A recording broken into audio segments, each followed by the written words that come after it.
It's been a little while since any significant new information about Pokemon Omega Ruby and Alpha Sapphire has been released. There's still a sense of mystery as to what will change and what will stay the same.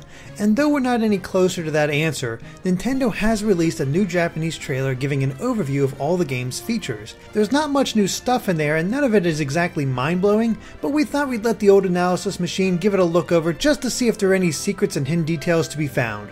So what did it find? Well, let's take a closer look. One of the most common things seen in this new trailer is all of the new areas we can see.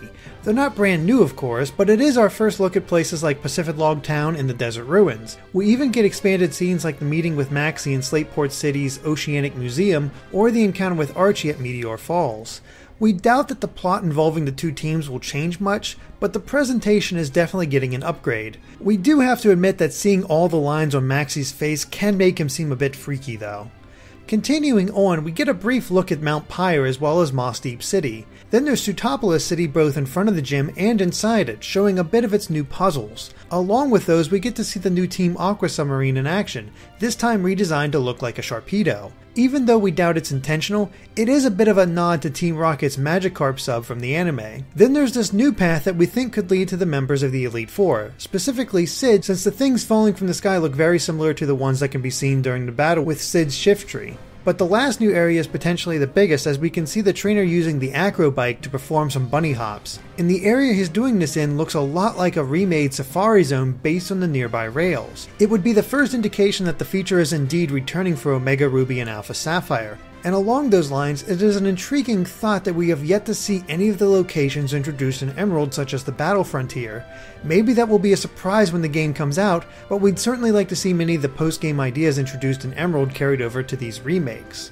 There is one more area shown that we've seen before, but we got a much better look at it. This is the one of Steven Stone standing in front of an ancient mural that depicts the cataclysmic events that will occur if the legendary Pokemon are awakened. It mostly seems there to flesh out the story, though it does seem that Groudon is much larger here than he actually is. This could be a direct reference to his Primal Reversion form. Speaking of which, we also get to see both him and Kyogre awakening with the cutscenes showing the surface of their bodies cracking.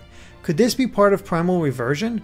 It seems like it could be the case, as eventually the two are encased in a jagged crystal before appearing in their new forms. The process is very similar to Mega Evolution, though with the cracking and jagged edges, it seems a lot more dangerous. Along with all these hints to the story and locations, we also got a short look at the new diving animation. What's interesting is that the trainer isn't riding on some nondescript shadow of a Pokemon, but a Wailmer. Is Wailmer the default Pokemon now, like Lapras was for surfing in older generations? Or will the trainer actually ride the Pokemon that uses the move? At the very least, it's neat to see all the little details when diving, such as the trainer wearing a breathing device or the Corsola swimming past in the background. Later on though, we also get a look at the trainer surfing, once again on Wailmer.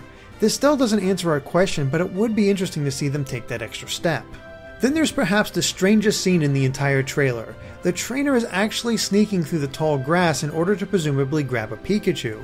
What exactly is going on here?